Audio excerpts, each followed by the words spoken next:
Hi students, Ms. Florzak here. So we looked at Jen Stark's artwork and we're going to create some prints. So first we're going to sketch. You saw me tracing my styrofoam plate onto a piece of sketch paper. I did that 2 times and I made 2 sketches.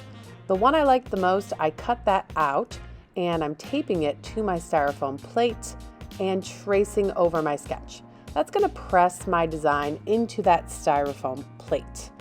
Then I take my sketch off and I draw over those designs again, pressing a little bit harder with my pencil to make sure that my design is really well pressed into that styrofoam plate, but not making a hole through it.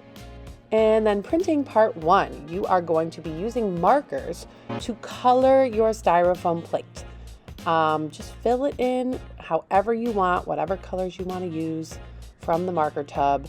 You're going to color just like you're coloring on a piece of paper.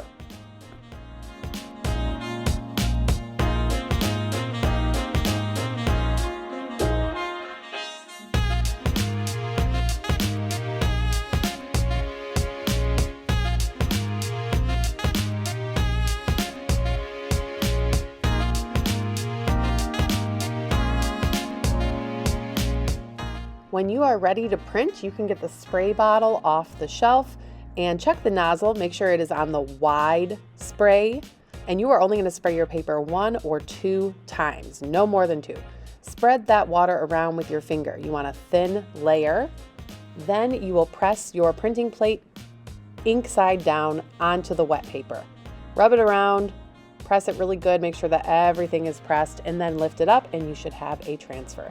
If your first one doesn't turn out good, that's okay. You can do as many as you want. You can even print more than 1 time without putting more ink on it. When you're ready to create a second print with new colors, you can spray your printing plate and wipe it off with a paper towel, and then you can recolor it in a completely different way. And I'm going to spray my paper again, wipe that water around so it's in a really thin layer, and I'm going to create another print.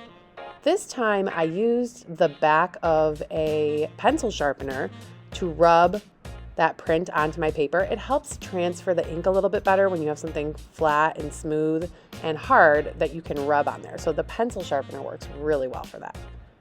Look at that. That one came out pretty good. Once you've made a few prints and it's time to go, make sure you sign every print you made. They can go on the drying rack if they're still wet.